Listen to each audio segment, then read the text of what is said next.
Vous savez, dans la vie, les gens ont généralement tendance à se retirer à partir du moment où ils se sentent rejetés ou ne reçoivent pas de réponse.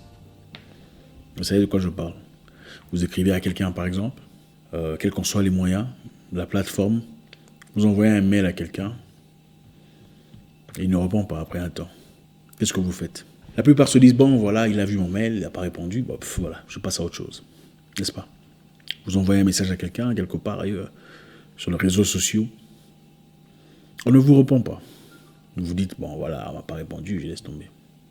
Il faut comprendre une chose. Dans la vie, quand vous cherchez, c'est vous qui avez besoin de quelque chose. Il ne faut jamais prétendre savoir ce qui se passe dans la tête des autres.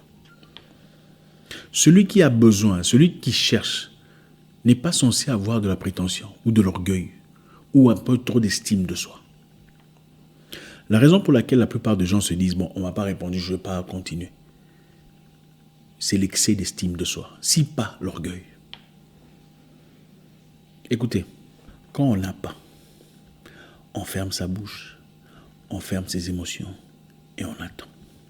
Et quelquefois, on insiste, gentiment, dans la politesse. On ne dit pas, bon, écoute, de toute façon, je ne vais pas courir après toi, et puis tout. Non. C'est le genre de réflexion de ceux qui ont des successions d'échecs, d'échecs, d'échecs. Quand c'est vous qui avez besoin de quelqu'un de plus grand, de plus fort, de plus saillant, de plus imposant, on se diminue dans la vie. Écoutez, la vie ne vous donnera jamais les choses telles que vous les voulez. Je comprends. Tout le monde mérite de l'estime de soi, de la considération et le respect. C'est vrai. Mais quand vous êtes le faible ou la partie faible dans une négociation, dans une situation, dans une proposition, on reste extrêmement humble. Il m'est arrivé une fois, il y a très longtemps, quand on luttait, on crapahutait dans les terrains les plus inhospitaliers de la vie. J'envoyais beaucoup de mails, cherchant à trouver certaines opportunités. J'envoyais des mails réguliers, journaliers, en tout cas à plusieurs personnes différentes. Email ici, email là-bas, la France, la Belgique, l'Espagne, l'Italie, le Canada, l'Australie, le Japon. On ne me répondait pas. On ne me répondait pas. Après, je commençais à peaufiner mon mail. Je dis peut-être que je n'écris pas bien. Je vais améliorer. Je vais améliorer le style. Je vais chercher des références et je verrai ce que je pourrais faire. J'ai bombardé des mails. J'ai envoyé des mails. On ne me répondait pas. Ensuite, je me suis dit, pourquoi ne pas réessayer les gens que j'ai contactés plus tôt? Pourtant, ils m'ont dit clairement, non, désolé. Certains ne m'ont même pas répondu. Curieusement, après l'avoir fait, quelques jours plus tard, une personne que j'avais contactée bien avant, dès le départ, une personne qui clairement n'était pas intéressée, m'a répondu disant « Bonjour Zach, comment allez-vous? Oui, on a bien reçu votre mail, le précédent, je crois que celui-ci est le 3e. Beaucoup de choses ont changé depuis la première occasion. Est-ce que vous voulez bien nous avancer d'autres documents dont nous avons besoin ?» Et cela a ouvert une grande porte. Ça a été un tremplin inoubliable de ma vie, à cette époque-là. La vie n'a pas de formule exacte, mes frères. Quand vous écrivez à une personne, on ne vous répond pas. Ça ne veut pas dire qu'on fait semblant de ne pas vous voir. Quand vous écrivez à une personne, on ne vous répond pas, ce n'est pas une réponse. L'absence de réponse n'est pas une réponse. Je répète, l'absence de réponse n'est pas une réponse. Contrairement à ce qu'on vous raconte sur les réseaux sociaux. Si on ne te répond pas, tu écris à quelqu'un et il ne te répond pas, ça veut dire qu'il était... Non. L'absence de réponse n'est qu'une réponse dans les mondes des orgueilleux. Vous avez saisi ça?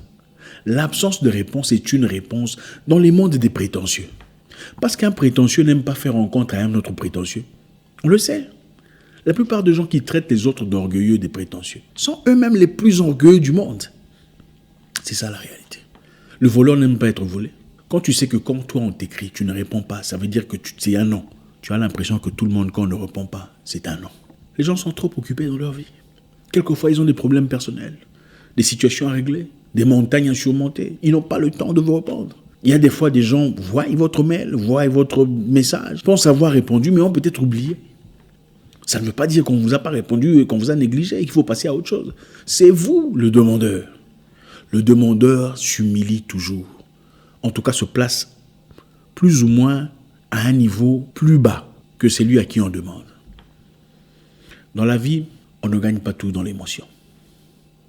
L'émotion, en effet, en tout cas chez nous, a causé beaucoup de dégâts. Les gens sont incapables de penser au-delà de leurs émotions. Ah, moi, on ne me fait pas ça. Toi, tu es qui? Toi, tu es qui? C'est toi qui cherches. Des fois, il faut insister. Il faut apprendre à dorloter les gens. Il faut apprendre à flatter les gens. Oh, moi, je ne flatte pas, ma chère, tu n'iras nulle part. Tout flatteur vit aux dépens de celui qui écoute.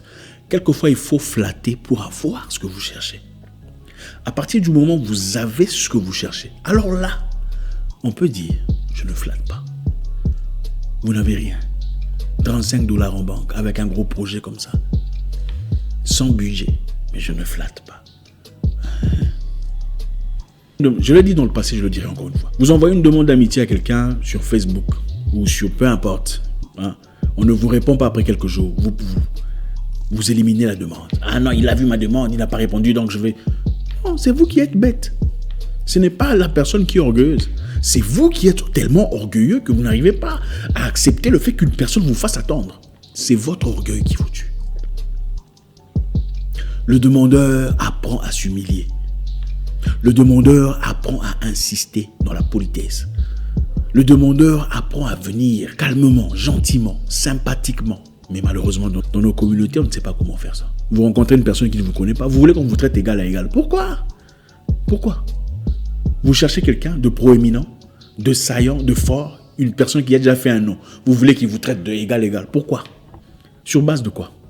C'est vrai, vous méritez le respect et toute la considération du monde, mais on va vous traiter égal par rapport à quoi? Parce qu'on ne vous connaît pas, on n'a pas besoin de vous. On n'a pas besoin de vous français, de votre connaissance et tout le bazar. On n'a pas cherché votre présence. C'est vous qui désirez. C'est à vous de vous humilier. Bonjour monsieur, même si vous êtes plus vieux. Non, il ne faut pas tutoyer les gens comme vous avez besoin d'eux. Et surtout si vous ne savez pas comment ils réfléchissent. C'est impoli. Vous vous dirigez vers une personne cherchant une opportunité. Une personne, même si vous êtes plus âgé. On ne tutoie pas les gens parce qu'on est plus âgé. Vous ne connaissez pas sa façon de réfléchir. Placez-vous à votre place. Bonjour monsieur, comment allez-vous? C'est un réel plaisir de vous rencontrer. J'aurais souhaité vous parler. C'est comme ça qu'on fait. Tout flatteur vit aux dépens de celui qui l'écoute. Écoutez, le problème c'est quoi? Les Africains pensent que la flatterie est mauvaise. Hein? La flatterie c'est un péché. En fait, on a diabolisé la flatterie. Mais les gens ne comprennent pas que dans la vie, il faut être stratège. Les stratèges sont plus forts que les intelligents. Les sages sont plus forts que les stratèges. Les stratèges sont plus forts que les intelligents et les sages sont plus forts que les stratèges. Il faut savoir quand est-ce qu'il faut éteindre ses émotions et devenir stratège. Je vais flatter pour obtenir ce que je veux. Ensuite, je pourrai avancer. Le corbeau et le renard. Qui connaît cette histoire? Le renard a flatté le corbeau qui était sur l'arbre perché avec son fromage. Qu'est-ce que tu es beau! Je voudrais entendre ta voix. Le corbeau a lâché le fromage. Nous, c'est toujours basé sur ses émotions. On ne m'a pas répondu. Je l'ai écrit, il ne répond pas. Toi, tu es qui pour qu'on te réponde? Écris encore bonjour. Comment ça va? Il y a une personne en fait qui m'a écrit. Une personne avec qui je parlais très récemment. Quand j'ai regardé dans les messages, cette personne a commencé à m'écrire depuis 2016. C'est en 2020 que j'ai répondu. Et c'est à peine que nous avons travaillé en partenariat avec son entreprise, sa petite entreprise, pour un financement consistant pendant une période de 18 mois. Cette personne a commencé à nous contacter depuis 2016. C'est à peine qu'on vient de libérer quelque chose en forme de financement pour leur projet. Réfléchissez un peu. Ça fait combien d'années? Le problème, c'est l'orgueil. Les gens sont trop orgueilleux pour voir au-delà de ce qui se passe. Il faut savoir insister dans la vie. Comme vous courez après une femme qui semble ne pas vouloir vos avances, c'est comme ça qu'on court après les gens. Quand on a besoin des gens, même si vous êtes fort, même si vous avez 100 000 followers, 100 000 followers n'est pas égal à 100 000 $. Détrompez-vous. Il y a des gens qui ont 5 000 followers, mais qui ont un gros compte bancaire. Vous, avec vos 100 000 followers, vous avez 35 $ en banque. 100 000 followers ne vous donnent pas le pouvoir de marchander. Absolument pas. Surtout pas si ça ne vous fait pas gagner de l'argent consistant au niveau de celui avec qui vous voulez négocier. Il faut savoir être humble. Bonjour, cher monsieur. Comment allez-vous? Ah, j'espère que vous allez bien. Vous attirez son attention. Il se dit, ah, c'est qui cette personne aussi gentille et polie? Ah, les gens polis et gentils sont très rares.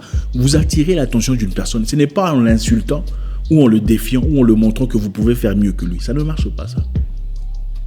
En fait, ici, ce n'est pas comme ça. Ces histoires-là ne marchent pas. Parce que la plupart des gens forts ont un bon dose d'orgueil aussi. Mais dites par contre, ça c'est génial, c'est vraiment beau. Mais par contre, si vous faisiez ça comme ça, je pense que ce serait mieux. Vous attirez son attention. Il faut savoir marchander avec les gens. Comme je l'ai dit précédemment, les relations humaines sont beaucoup plus importantes que vos qualifications de l'école. Parce que vos qualifications de l'école ne peuvent que vous placer dans une situation, mais ne peuvent pas vous garder dans les situations. Pourtant, savoir gérer les humains peuvent vous sortir d'une position de sentinelle à une position de directeur ou de secrétaire général. Savoir comment parler aux gens. Ne faites-vous pas attention aux meilleurs travailleurs, aux meilleurs agents de votre entreprise. Ah, celui-là, il est toujours génial avec tout le monde. Il sait comment parler aux gens. Vous envoyez un mail, on ne vous répond pas, insistez gentiment. Attendez un moment, n'en faites pas de trop, sinon vous serez comme un démon. Non, attendez un peu, envoyez encore un mail. Bonjour, comment ça va? Je vous ai écrit récemment, j'estime que vous êtes très occupé. Je suis sincèrement désolé d'insister. Au fait, mon nom est ceci et c'est là. La raison pour laquelle c'est comme ça qu'on fait. On va vous lire. Et éventuellement, quelque chose pourrait se passer. Quand vous avez à votre portée quelqu'un d'influent et vous voulez attirer son attention, vous likez ses photos. Vous le faites fréquemment. Vous ne vous dites pas, oh non, qu'est-ce qu'il va croire, tout ça, il va se prendre la tête. Non, il faut liker ses photos. Ah non, moi je ne peux pas. Vous êtes qui? C'est vous qui avez besoin de lui, pas le contraire. Ah, moi je l'ai suivi, je like ses histoires, lui il like pas. Mais t'es liké toi pourquoi? Toi tu es qui? Je comprends, tu es quelqu'un. Mais il y a des circonstances où il faut savoir s'humilier. C'est ça le grand problème chez nous, les Noirs. On ne sait pas comment s'humilier. Même quand vous rencontrez une personne qui vous impressionne, vous avez du mal à reconnaître que monsieur, vous m'avez impressionné. Juste ça vous dérange. Mais on veut évoluer dans la vie. L'évolution a des formules. Il n'y a pas de formule exacte, mais il y a des formules qui vous poussent à aller de l'avant. Il faut avoir le courage, liker, commenter. Faites-les fréquemment. Et vous vous faites remarquer. On vous remarque. Avec le temps, on commence à vous remarquer. Parce que le propriétaire, même si le compte est géré par des administrateurs, il arrive un moment ou un autre où lui-même jette un coup d'œil. Et quand il y a un message percutant, un message sympa, un message poli, ce sont les messages les plus remarqués. Il faut avoir le courage de s'humilier. Bon, j'ai un objectif. Mon objectif n'est pas de faire... Non, ça ne fait pas de vous un groupie ou une groupie, je ne sais pas comment vous dites ça, ou un monsieur qui a perdu la tête. Quand vous avez un objectif de vie, rien ne vous empêche à obtenir ce que vous cherchez. Si vous associez vos émotions, vous resterez dans le realm des émotions. La vie appartient aux vaillants, aux braves, ceux qui ont le courage de mettre de côté leurs émotions, leurs petits sentiments. Lui, comme il ne me répond pas, je vais l'unfollow. D'accord, tu as unfollow ta propre destinée, ta propre direction.